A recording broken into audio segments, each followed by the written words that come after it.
First time friends తో కలిసి బిర్యానీ చేస్తే ఇంత బాగా వస్తుంది నేను అస్సలు ఎక్స్పెక్ట్ చేయలేదు. Welcome back. అమ్మ ఊరికి వెళ్తే ఇంట్లో చేసే ఎక్స్పెరిమెంట్లు అంతా ఇంత కాదు. ఈ రోజు మా ఫ్రెండ్ వాళ్ళ అమ్మ అయితే ఊరికి వెళ్ళింది. వాళ్ళ ఇంట్లో బిర్యానీ ప్లాన్ చేసాం, అది కూడా కుక్కర్ లో బిర్యానీ.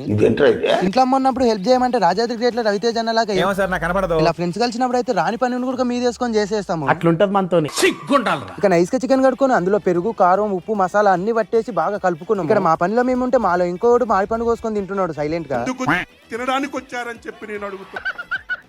ఇలా ఉంటది. చెరువెండి చాప ఏడుస్తుంటే గద్దొచ్చి మిద్ద మీద ఆగిందంట. మేము బిర్యానీ చేయడమే ఫస్ట్ టైం. మధ్యలో ఇలా డిస్టర్బ్ చేస్తే వంట కాస్త పెంట అవుతుంది. ఇది కరెక్ట్ గా చెప్పావు. నేను ఏదో వీడియో తీసుకుంటే పని చేయకుండా ఉందాం అనుకున్నా, కానీ అన్ని పనులు నా చేతనే చేయిస్తారు. ఇలా ఉంటది. కాశీకైనా కష్టాలు తప్ప. నైస్ గా బిర్యానీ అన్ని రెడీ చేసుకుని నేను నా ఫ్రెండ్ చేయడానికి అయితే రెడీగా స్టవ్ పై బిర్యానీకి సరిపోయేంత గిన్నె పెట్టుకుని అందులో నూనె వేసుకుని కావాల్సిన అన్ని వేసుకున్నాం. గిన్నెలో కాస్త రెడ్ అయ్యాక అందులో చికెన్ అయితే వేసుకున్నాం. ఇంకా చికెన్ 80% ఉడికాక అందులో రైస్ కావాల్సిన వాటర్ అయితే పోసుకున్నాం. మేము బిర్యానీ ప్రిపేర్ చేయడం ఫస్ట్ టైం. ఏమన్నా తప్పుంటే పక్కా కామెంట్ చేయండి. 20 minutes కుక్ అయ్యాక చూస్తే గుమ్మగుమ్మలాడే బిర్యానీ అయితే రెడీ అయిపోయింది. ఇంకా బిర్యానీ ప్లేట్లు వేసుకుని తింటుంటే ముద్దకు కరిగిపోతుంది. వీడియో నచ్చినట్లయితే లైక్ చేసి సబ్స్క్రైబ్ చేసుకోండి ప్లీజ్. ఉంటా మరి. Love you, bye.